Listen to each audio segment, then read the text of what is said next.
Hello my dear friends, you're on the Military Summary channel, and today we will discuss the situation in Ukraine on the 19th of February of 2023. Today we have a lot of very interesting updates, so let's start. And first, let's start with the Sumy region. Possibly within the next week we are going to rename this front line or this area, and we'll call this area as Sumy front line. Who knows? But according to the Russian sources map, as you can see, the Ukrainians continue attacking and shelling the towns that located along the border between Ukraine and the Russian Federation. If we take a look at the Western sources map, you're gonna see almost the same picture, but on this map you see that the Russians continue attacking and shelling the ground on Sumy region, and possibly they're attacking the Ukrainian accumulation of their forces. Maybe the next week, during the greatest Russian offensive operation, according to the Western source map, as you understand, the Russians possibly will start their movement in Sumy region as well. And if we talk a lot about possible offensive operation on the north of Ukraine in this area, and let's summarize one more time, try to understand what kind of goals the Russians are able to achieve in this area.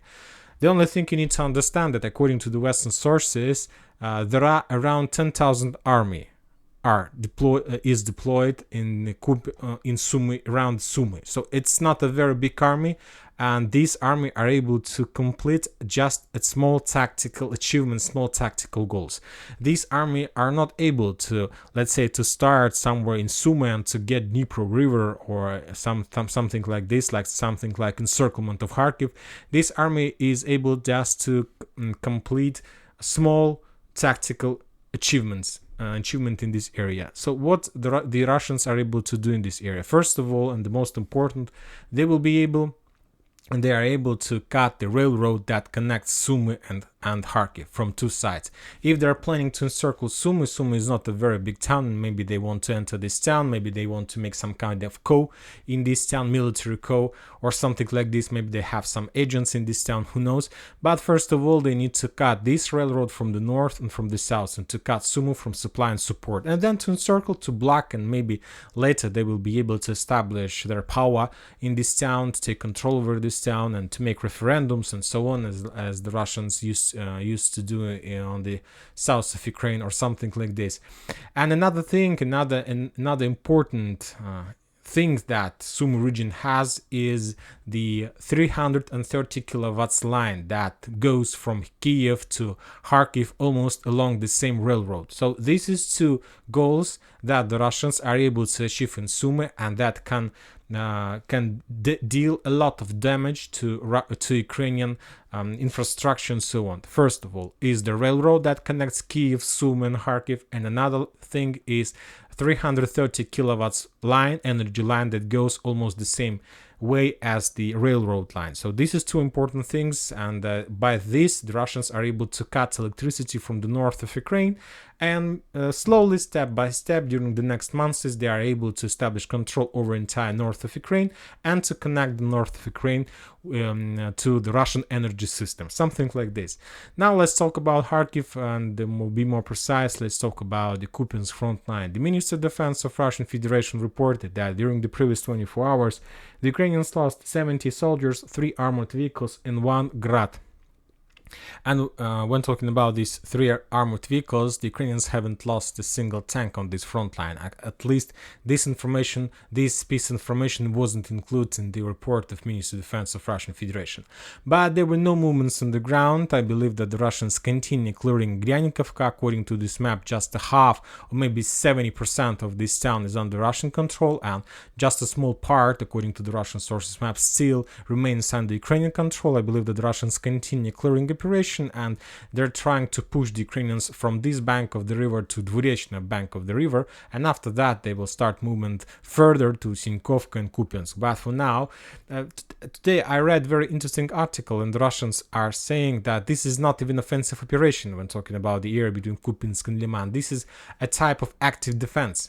So it's not an offensive, so the Russians are doing small attacks all over the front line, and as a result of those attacks and as a result of failed defense policies of Ukrainians, they are able to take control over this or that town or something like this.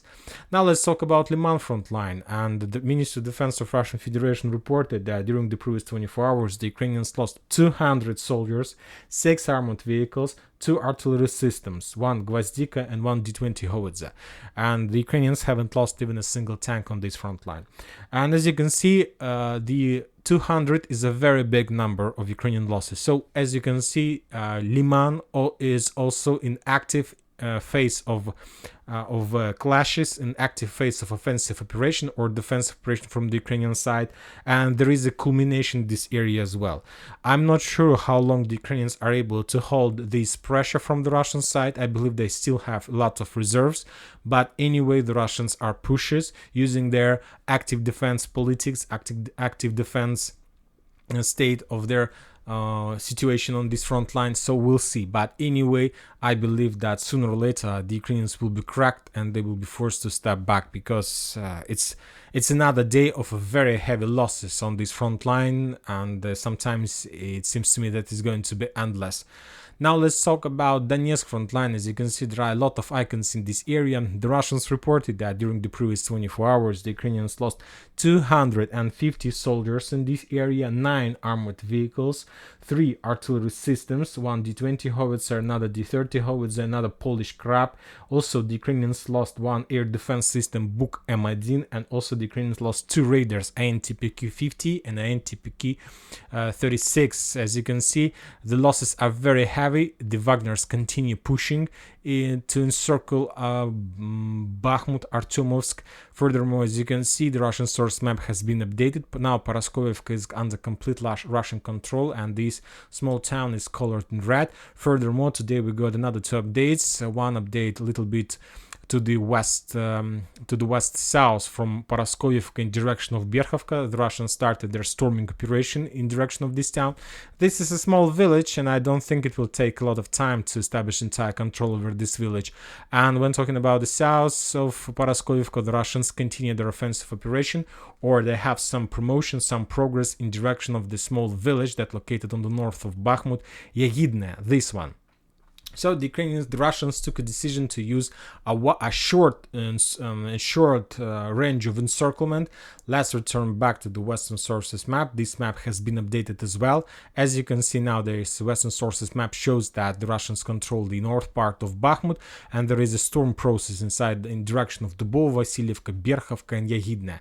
So the Russians, according to this plan, are going to establish the bridgehead, something like this. So this is exactly what the Russians want to do on this front line. So, and as we know, also they're moving in direction of Yagidne, so I believe that they will try to establish control over Yagidne as well. This block is the railroad station Stupki, and the Russians have some progress in this area. So this is the bridgehead that the Russians are trying and are planning, or Wagners are planning to establish on the north part of Bakhmut. So they will take Berkhovka, there is no doubt about this. They will establish control over Yagidne, there is no doubt about this, and Dubovo, Vasilievka. And I think, I'll give you my opinion, my projection, that the Russians, as soon as they take control over these three towns, they will stop. They will stop at north. I'm not sure that the Russians are planning to start on the south part. I believe that as soon as they complete their mission on the north, they will redeploy their stormtroopers from the north to the south, and they will continue offensive operation in direction of Ivanovska. I'll try to explain my opinion. And first of all, the thing is that by developing their bridgehead, first of all, you need to understand Wagners is the only stormtroopers who take part in this Bakhmut storm operation, and there are no Russian army in this area. Maybe artillery support. The Russians maybe support the Russians in this area, Wagners in this area by artillery and aircrafts or something like this. Intelligence, I believe so. But the main job on the ground are done by Wagners. And the north part, these 3 towns, is the last towns that the Wagners are planning to take on the north, and possibly after that they will redeploy to the south and they will continue with Ivanovska. Why is that? Let's take a look at the Institute of Study of War map. This is a very nice map that shows the hills in this area, and this is Bakhmut. As you can see, the Russians these minutes are storming towns that located on the lowland. So this is Berkhovka, this is Yagidne, this is Dubovo-Vasilievka, this is the orange cloud is the Russian possible bridgehead in this area, and as you can see, all this town is located in the lowland. 156 meters hills, 181 meters hills, so Dubovo-Vasilievka is in the lowland, Berkhovka is very in the lowland, 156, Yagidne is located on the north, and the closest hill is 182 meters, so that means that Yahidne is also on the lowland. And if the Russians want to continue their offensive operation to the west, let's say if the Russians want to move in direction of Bogdanovka, Grigorievka, these two towns that located on the west from this bridgehead. I'll show in arrows in this direction. So if the Russians want to move there and to complete encirclement from the north, in this case they will have to move in direction of the hills of 238, 227, 201, 240 meters hills from 156. So the difference just on, let's say, 5 kilometers, the distance just in 5 kilometers, and the difference in the height of the hills above the level of the water is more than 70 meters. So the Ukrainians are able to see everything that happens in Dubovo, Vasilievka, and Berkhovka from this bridgehead even without using some drones or intelligence. They just can see this because they're on a very high level in comparison with this area, and I believe it's highly unlikely that the Russians are going to take the decision to move further. Furthermore, as you can see, the Russians were stopped on the line of Zaleznyanskaya and Orekhovo-Vasilievka because these two towns also located on the hills, and the Russians understand that it's highly unlikely they are able to storm these hills. The difference, like in 100, maybe the distance, what is the distance? Maybe 500 meters between the Russians' positions and the Ukrainians, and the difference in the hills is more than 30 meters. So it's a very big distance, very big difference, and the Ukrainians do have possibility to control this bridgehead easily. The only thing that the Russians need to do on this bridgehead is to prepare fortifications, because I believe that maybe even within the next week the Ukrainians are going to start their own counter-offensive operation in the north of Paraskovievka. To tell the truth, I believe that Wagners have lost a lot of blood during this offensive operation, and now they need to be very, very careful. As you mentioned, maybe you mentioned, maybe you haven't mentioned, but when we are talking about the beginning of the Bakhmut storm operation, the Russians were moving from the south in direction of Ivanovska, Klishchevka, Andreevka. That was one storm group. Another storm group were fighting in Opytne. Another storm group were pushing from the west. Another storm group were pushing in direction of Solidar and so on. But now, at 19th of February, we see just one storm group, and this storm group is storming Berkhovka, Yagidne, and that's it. The rest of the front lines are completely stable and calm. The Russians are not risking there, they're not pushing heavily. And this is not about the thing that the Russians had a lot of losses during the previous days and during the battle for Solidar and so on. No, this is not the real reason. The real reason why the Wagners are were slowed down is that they have a very long front line. Just imagine yourself, the Wagners are near Разdolovka, Sakovantseti, Vasyukovka, Zaleznyanskaya, then they're somewhere here. So as you can see, the front line is very big, and they need to keep all the front line all these days and not to allow the Ukrainians to start their own counter-offensive operation. So all these territories is under Wagner's control, and the front line is very big, and they need to control this front line. And now they need to short the front line, but at this stage of special operation they don't have such possibility.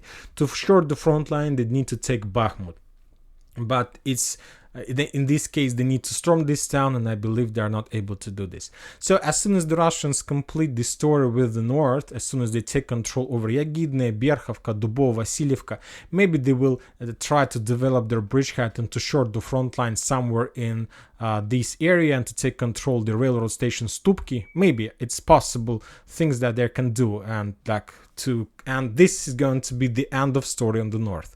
After that, I believe that the Russians will regroup their forces and redeploy them to the south, because there's still a lot of job to do on the south, and they need to get N32 road and to establish control over Ivanovska. And after that, this is going to be a final encirclement of Bakhmut, and from this moment, the Ukrainians in Bakhmut will be encircled, and something like this. They still will have some road that connects the town by the name of Kanal and a small town on the west of Bakhmut, Khramova, but the Ukrainians, I believe that their losses will be up to 90% who uses this road or something like this.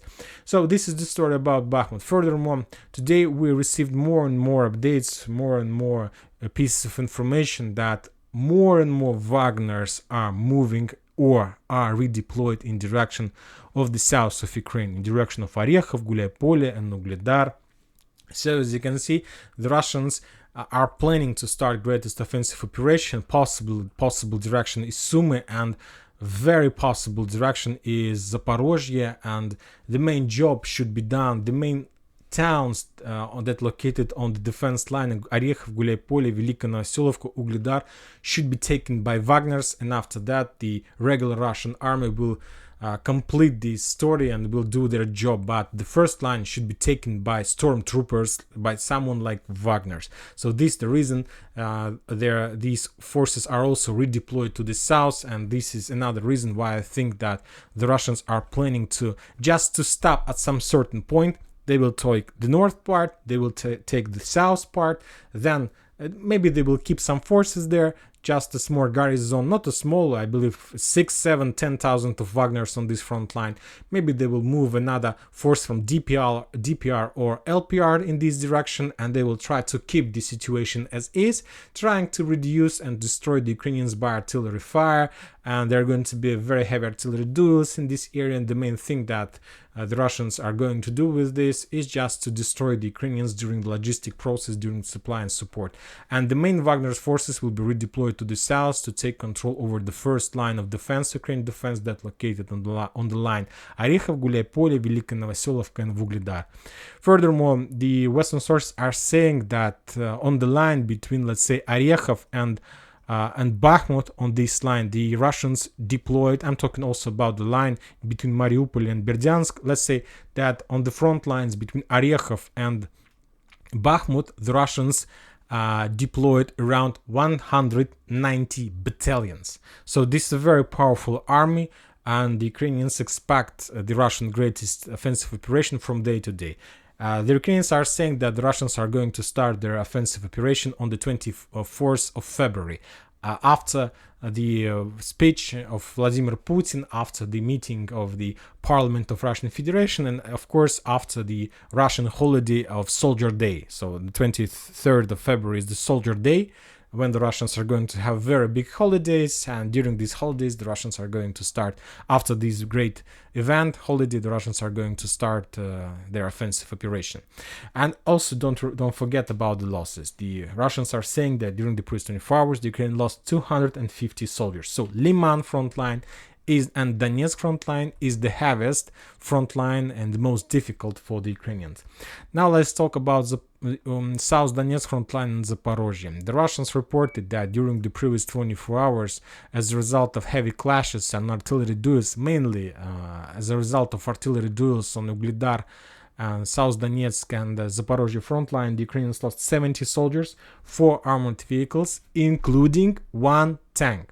So of course it's we can understand the situation, because as you can see there is first tank brigade in this area, there is a 72nd mechanized brigade, so they're still protecting and trying to defend Ugledar, but one tank, they have lost 1 tank. So some result for the Russians on this front line. and the Ukrainians lost 2 howitzers, one D-20 and one D-30. Furthermore, the Russians destroyed one ammo depot in the vicinity of Ugledar and another headquarters of 72nd Mechanized Brigade in Ugledar and another headquarters of 102nd Defense Brigade in Malinovka. So as you can see, there are no movements, no on the ground, no changes on the ground, but I expect that the Russians are going to start. And the main reason why the Russians are planning to start greatest offensive operation on the south is that, as you know, let's just a simple calculation. The distance between the Ukrainian position and Berdyansk, let's say, is less than 100 kilometers. So this area between Ukrainian territory and the sea is less than 100 kilometers. And we know that Ukrainians are within the spring are going to receive another types of weapon, more types of weapon and rockets and bombs, and their range is more than 150 kilometers. So from this perspective, just according to that simple logic, the Russians need to push the Ukrainians somewhere here. So this is 150 kilometers. So let's assume that the Russians need to push Ukrainians on this front line somewhere here on the line, let's say on the line between. So this is the line that the Russians need to push the Ukrainians. So, and if the Russians are able to push them, then the roads that connects Melitopol, Mariupol, Tokmak will be secured. And this is the most important thing that the Russians need. And if the Ukrainians get some new weapon, all these roads will be under fire. The Ukrainians will be able to attack Mariupol with HIMARS, Melitopol, and the most important, they will be able to attack the Russian dispositions and their accumulations of their forces. And it's very risky. We know about a lot of examples during the previous stages of special operation in Donetsk, in Makeivka, and many other towns, when the Russians accumulated forces and this and that building, and the Ukrainians using HIMARS destroyed those buildings, and the losses of the Russians were very heavy. And this is very risky because the Russians have a very big army on the territory of Ukraine. And anyway, you are not able to deploy this army in trenches all over the front line. You need to accumulate them in some buildings, schools, I don't know, colleges, some hospitals, many other buildings. And if you're doing this, there is a very big risk that Ukrainians will use rockets and destroy these buildings, and you will have a lot of losses. So that's why the Russians need to push the Ukrainians as far as possible from this line. And they need to show the people in Zaporozhye, in Melitopol, in Mariupol, that the Russians are not going to leave this territory. They need to show them that Ukrainians are very far from these towns, and that they can sleep and they can feel secure and safe, and that the Ukrainians are not able to enter these territories ever. So something like this. Now let's talk about Kherson area. The Russians reported that as a result of heaviest artillery duels during the previous 24 hours, the Ukrainians lost 15 soldiers, 5 armored vehicles, and 3 artillery systems, 1 Akatsa, 1 Gvozdika, and an Adams B howitzer. Furthermore, the Russians reported that they managed to destroy 4 ammo depots in this area. So this is the situation on the ground, this is the situation around Bakhmut, this situation about Sumy, Zaporozhye. A lot of things are covered with the fog of war. Very difficult to project, understand what is going to happen within the next week. Very difficult, and Western countries are planning and they're going to support Ukraine with more weapon, with the heaviest weapon, with the bigger distance, with bigger range, and so on. The Russians are not going to stop. They're going to have some meetings. I believe they also are planning to increase their pressure on the territory of Ukraine. So one interesting, famous Russian experts said that no matter the supply and Western supply of weapon, no matter the Russian pressure, he knows for sure just about one thing, that a lot of Ukrainians are going to die in 2023. And that's it for today. Military Summary channel reminds you condemn any violence in Ukraine. Thank you for watching. Subscribe to my channel, put your likes, join my Patreon, and have a good day. Bye bye.